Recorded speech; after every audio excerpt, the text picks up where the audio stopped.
Jean-Paul Sartre escreve A Náusea em 1938. Escrito de maneira inicialmente demasiadamente filosófica durante 4 anos, por indicação de Simone de Beauvoir, Sartre a reescreve e a publica com tons mais literários. O título inicial do livro era Melancolia, mas por indicação do editor, Sartre mudou para A Náusea. Camus o resenhou logo após a sua publicação. Este livro do Sartre é um bom livro de entrada no mundo do existencialismo. Nele encontramos os seguintes temas: contingência, acaso e gratuidade existencial. A personagem deste livro é extremamente individualista, porém em seus outros escritos Sartre irá defender o engajamento. É importante frisar que este livro está escrito em forma de diário, e para dar verossimilhança a este diário, nós temos aqui no início do livro nota dos editores que diz o seguinte: esses cadernos foram encontrados entre os papéis de Roquentin. Publicamos-los sem nenhuma alteração. O objetivo aqui era tentar provar que esse diário de fato existiu. Porém, obviamente, esta é uma ficção de Sartre. O livro traz como protagonista o historiador Antoine Roquentin, que tem por volta de 35 anos. Bastante viajado, ele agora vive na pequena cidade de Beauville, que é uma cidade fictícia, para onde ele se mudou para estudar a vida do Marquês de Rollebon, uma figura pitoresca da França que viveu no século XVIII. O historiador, então, está escrevendo neste livro uma biografia sobre o Marquês, quando ele começa a perceber algumas sensações, alguns estranhamentos. E ele chama essa sensação, esse estranhamento, de náusea. Neste momento, somos levados a sentir e a perceber todo o sintoma da náusea que Roquentin está passando. Cito um trecho da obra A Náusea de Sartre. Diz ele: um homem é sempre um narrador de histórias, mas é preciso escolher, viver ou narrar. Quando se vive, nada acontece. Os cenários mudam, as pessoas entram e saem, eis tudo. Nunca há começos. Os dias se sucedem aos dias, sem rima nem solução. Continua ele: viver é isso, mas quando se narra a vida, tudo muda. Simplesmente é uma mudança que ninguém nota.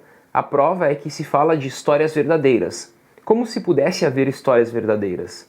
Os acontecimentos ocorrem num sentido e nós os narramos em sentido inverso. Acompanhando a sua percepção extremamente negativa da vida, a existência de tudo e de todos à sua volta, incluindo aqui coisas além de pessoas, entendemos que o historiador não consegue encontrar sentido para nada. E ele não acredita em explicações ou significados para a existência. Ele considera deste modo a existência como uma espécie de absurdo. Inclusive, Roquentin, o historiador, discute muito sobre isso com outro personagem, o autodidata, um homem humanista. O autodidata vive na biblioteca lendo todas as obras da biblioteca em ordem alfabética. Ao contrário de Roquentin, o autodidata diz que devemos amar todos os seres humanos. E o encerramento dessa personagem, do autodidata, é de arrepiar. Enfim, aqui nós temos dois grandes paradigmas. De um lado nós temos o historiador, que é um anti-humanista, e de outro nós temos o autodidata, que é humanista, que acredita no ser humano. O autodidata acha que pelo saber, pelo conhecimento, nós construímos um sentido à nossa existência. Já o historiador diz que a nossa existência é sem sentido. Para o historiador Roquentin, que é um anti-humanista, a vida não é um romance policial, com início, meio e fim. A vida é totalmente largada ao acaso, à contingência. Sobre a biografia que Roquentin estava escrevendo sobre o Marquês, num certo momento da obra, ele perde totalmente o interesse em continuar a biografia. E justamente durante esse processo de desistência é que o historiador acaba analisando toda a sua existência. E assim como a existência do personagem que ele está estudando, tanto a existência do personagem como a dele é ilógica. Há também durante a obra várias passagens onde Roquentin cita a sua ex-namorada, a Anne. E nesses trechos ele faz referência ao seu passado. E ele já foi apaixonado por ela.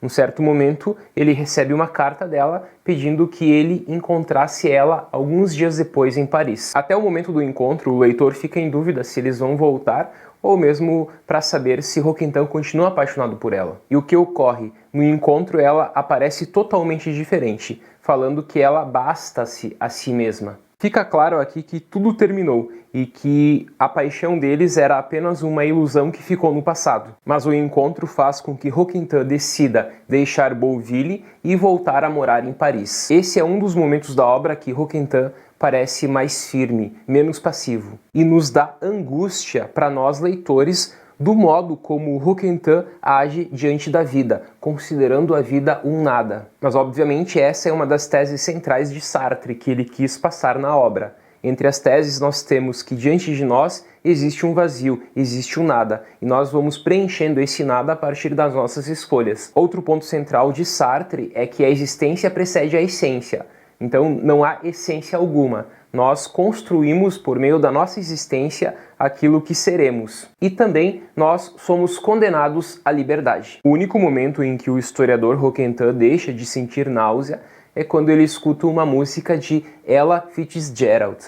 Por quê? Porque essa música possui início, meio e fim. Desta forma ele foge da náusea, que é gerada por esta contingência da existência. A vida deveria ser como uma música, com início, meio e fim, mas ela não é assim. A vida é puro acaso. Assim, a música, a arte, consegue por um instante dar sentido à existência, mas esse sentido dura apenas enquanto a arte durar. Cito a náusea. Revela-se a verdadeira natureza do presente. Era o que existe e tudo o que não era presente não existia.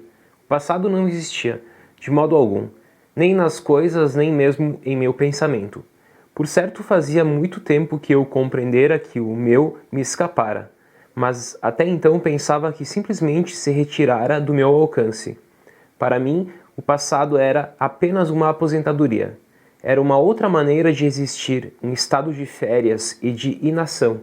Cada acontecimento, quando o seu papel findava, se arrumava sensatamente, por si próprio, numa caixa e se tornava acontecimento honorário. É tão difícil imaginar o nada. Agora eu sabia, as coisas são inteiramente o que parecem, e por trás delas não existe nada. A náusea é a sensação que emerge diante da presença sem sentido da existência. Diz Sartre, crer no homem é um comportamento de má fé. Má fé é quando nós fugimos da nossa própria liberdade, da liberdade que é o que nos caracteriza como seres humanos. Para Sartre não existe o homem. O homem é apenas uma invenção artificial criada pelo próprio homem. No máximo existem os homens no singular, um a um, com o seu próprio corpo. Portanto, não existe uma natureza abstrata do ser humano, um modelo do ser humano. Existem apenas homens singulares. Sartre, por meio de Roquentin, dá golpes mortais ao humanismo. Os valores, portanto, não existem. E aqui nós temos nesta obra já algumas teses embrionárias do existencialismo de Sartre, como, por exemplo, a existência precede a essência, diante de nós há um vazio absoluto, um nada, e nós preenchemos a partir das nossas escolhas, e nós somos condenados à liberdade. Logo, a vida é sem sentido, é puro acaso, pura contingência, e não há modelo algum a seguir. O final do livro é até um tanto quanto esperançoso, pois Roquentin acha que vai sobreviver por meio da arte, por meio da sua obra, por meio dos seus escritos. Porém, nos demais livros de Sartre, fica claro que o que ele apresenta no final de A Náusea é apenas um idealismo de juventude, e portanto a arte não salva ninguém. Finalizo o vídeo com mais uma citação do Sartre na sua obra A Náusea. Não posso dizer que me sinta aliviado nem contente. Ao contrário, me sinto esmagado. Só que meu objetivo foi atingido. Sei o que desejava saber. Compreendi tudo o que me aconteceu. A náusea não me abandonou, e não creio que me abandone tão cedo. Mas já não estou submetido a ela. Já não se trata de uma doença, nem de um acesso passageiro. A náusea sou eu. Novamente, a náusea sou eu. Até mais.